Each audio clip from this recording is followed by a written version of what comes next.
listener production.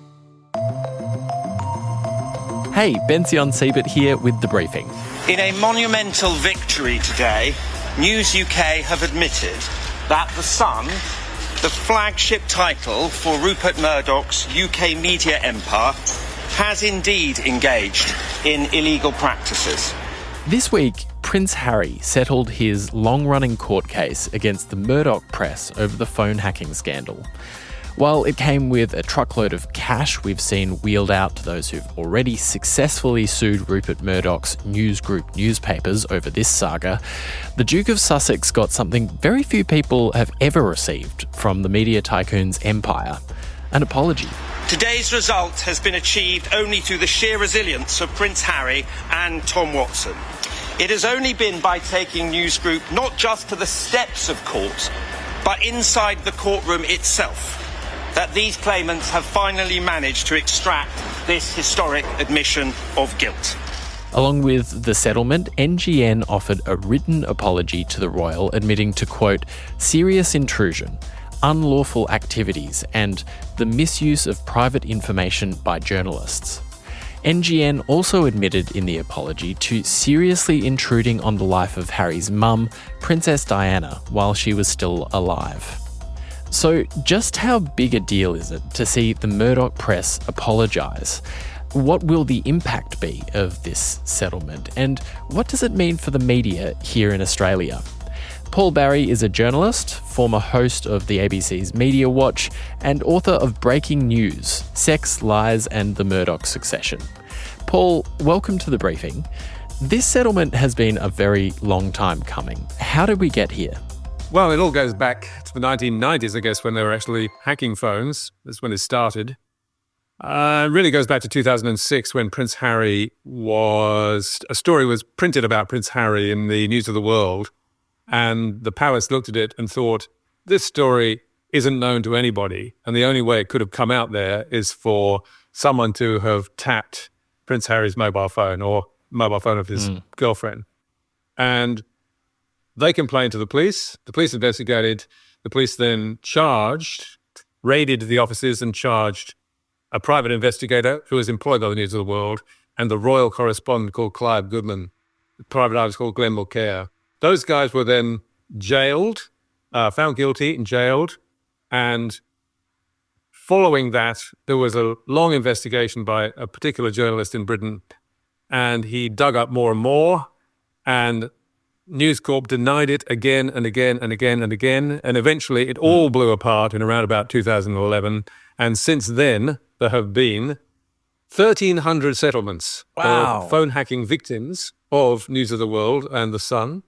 1,300 people have been paid off by News Corp, or News Group newspaper, as it is in the UK, to avoid news having to go to court and the story in full to come out. So News has paid something like $2 billion to keep this story quiet and has paid that out to the victims of phone hacking who have been suing them. This is kind of the culmination of the litigation. It's the last case there's going to be. It involved Prince Harry and an MP called Tom Watson, who was one of the people who was really chasing the phone hacking story and trying to uncover it and bring the truth to light. Those guys have both got substantial damages and an apology. And now the question is, will the police take it up again? Now that there's an admission of illegal activity, will the police take it up again and once again try and prosecute people from News Corp newspapers, News Group newspapers, who were responsible for this, and the executives who covered it up?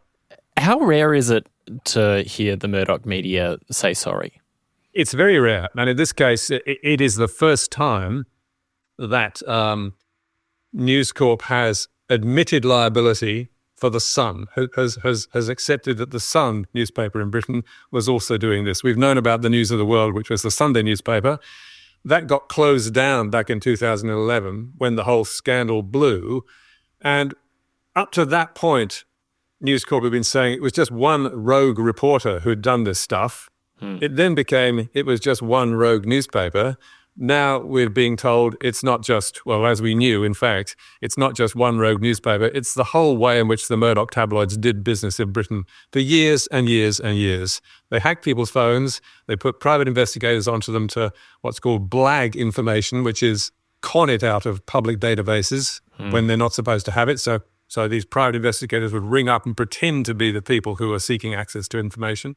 And they would then use the information they got from phone taps and from this public databases to write vicious stories about celebrities, sports stars, ordinary people in the news, and really destroy their lives or to make their lives extremely uncomfortable. You read some of those stories, it's not just the fact, the way in which they've been obtained. It is the lack of mercy that this newspaper group, who run big newspapers here, the lack of mercy they showed towards anybody. It's really horrible, some of the stories they printed.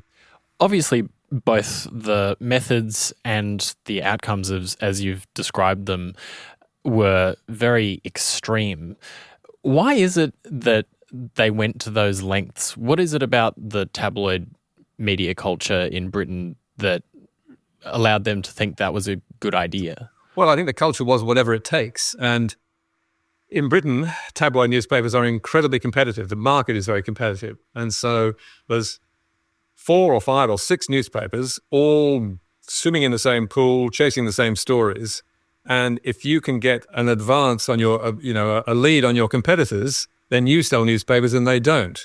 So if it's a story about David Beckham, for example, that you're after, or a story about a reality TV star, or a story about a TV host, if you can get those stories about their private lives, their addictions, their affairs, their illnesses, the problems they have with their kids, those stories sell. People love to read the tabloids. They love seeing celebrities taken down, and this method of getting stories was absolutely infallible. You didn't any longer have to have contacts. You didn't have to get to the family. All you did was find out the mobile phone number, ring it up, jam it so that you could listen to the voicemails, and then you had your story. These thousands of people were hacked by the Sun and News of the World hundreds of times each. The lawyer for Prince Harry said, we now know that 100 private eyes were put on over 16 years in 35,000 occasions. So that's the scale on which it was done. It's not just like 1 or 2 or 3 or 4. This was an industrial method of harvesting stories. And it was 1, illegal, 2, grossly invasive, and 3, completely without morality. And what is remarkable is that this group has really, it's cost them a lot of money, but they've basically got away with it. And the people who are responsible, firstly, for the hacking in the first place, and then secondly, for the cover-up, some of those people are still in key positions of power in News Corp. News Corp, let's not forget, runs the Australian here and the tabloid newspapers in basically all the capitals. This is not just an overseas story. This is a story about one of the biggest, if not the biggest, newspaper groups in this country. Is this a win not only for a prince, but also the little guy in a sense? Because, as you mentioned, there were so many victims.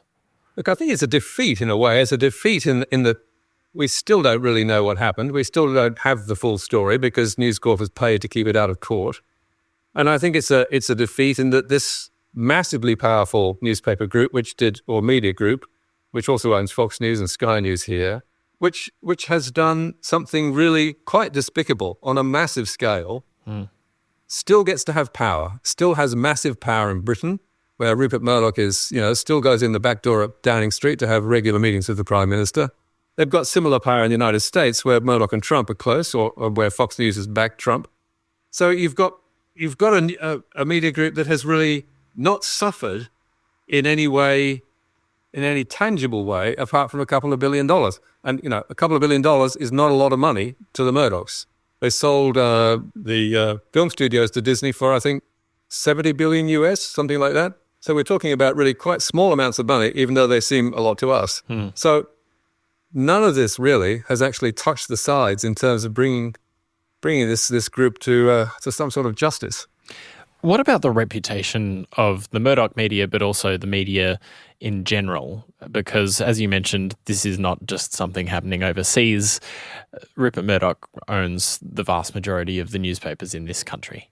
Well, I mean, clearly, most of the people in this country and most of the people who work for those newspapers that we read have not done anything like this and don't do anything like this and are not indulging in illegal activity and are not despicable people. But some of the people who run the group, and that's including Rupert Murdoch and Rebecca Brooks, who was out here recently to restructure the Australian newspapers. She was right at the centre of this phone hacking stuff. She was the editor of The Sun. Before that was the News of the World. These people who were involved intimately in phone hacking and in the cover-up of the phone hacking, they still run the group which owns the newspapers here. So while you certainly cannot say, and it's not true to say, that these things happened here, the people who were responsible for it over there do run the groups that operate here. So, it's kind of, you might think it's distant, it's close enough as far as I'm concerned. People don't trust the media is a pretty common sort of truism, especially now and increasingly.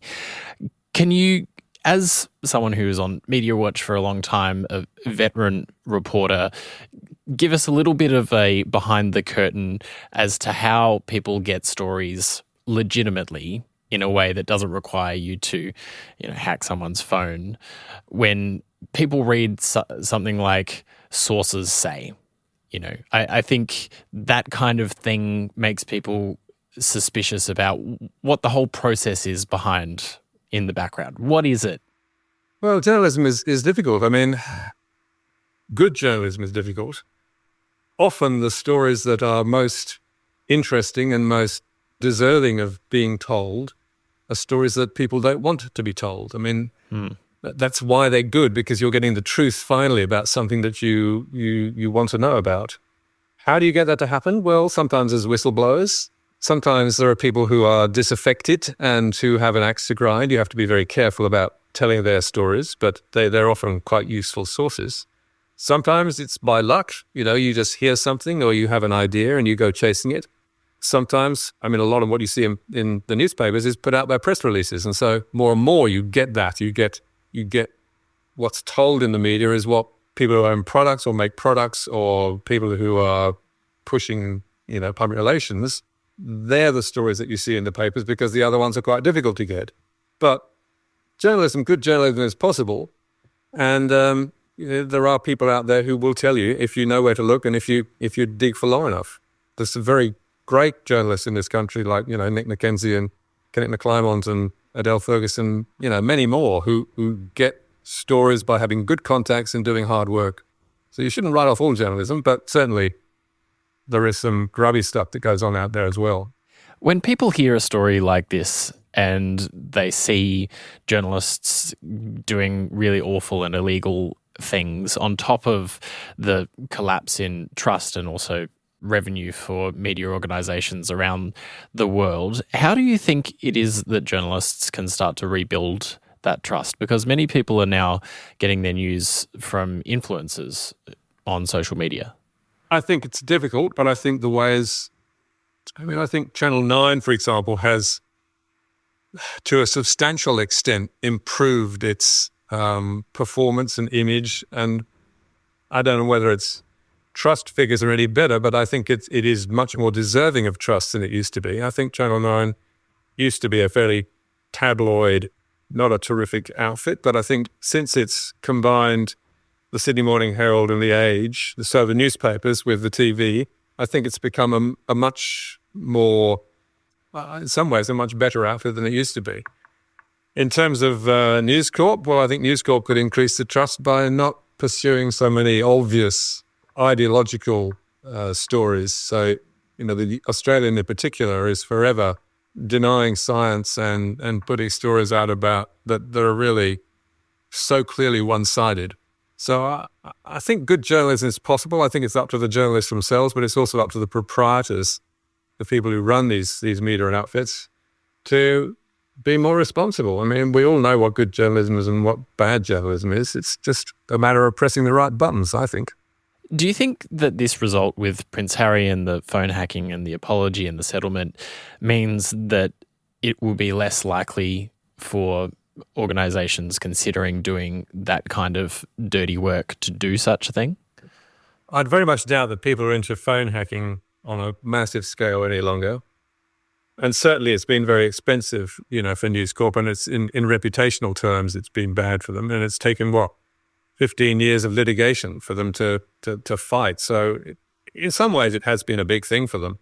Will it make others less likely to do that? Yes, I think it will. But I'm sure that nowadays the surveillance is more sophisticated and less easily detected, and probably much more to do with, cyber hacking and stuff like that. So I wouldn't imagine for a moment that these techniques have died off.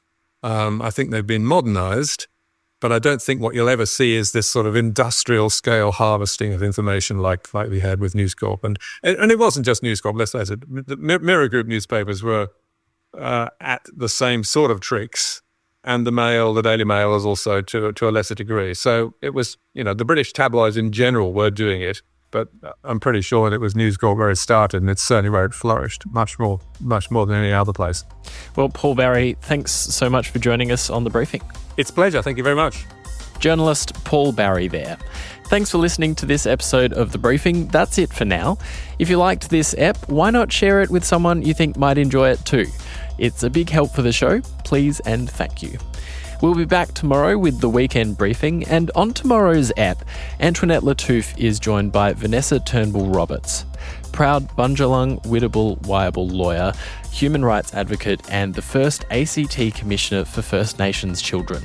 When it comes to Invasion Day, that's an invitation. Will you be part of the invitation for actually acknowledging what Invasion Day is? We march, we come together, we celebrate our survival, and we're so proud because we are still here. But we have the right to mourn, we have the right to acknowledge actually the very first moments of genocide in our country. But come and join us. Come and learn about the history. Come and stand on the right side of history. It's an empowering thing to bring more connection together. Something you won't want to miss this Australia Day weekend. The Briefing crew will be back in your feed with a deep dive and headlines from the Listener newsroom at 6 a.m. on Monday. But for now, I'm Bension Siebert. Have a lovely weekend and see you next time.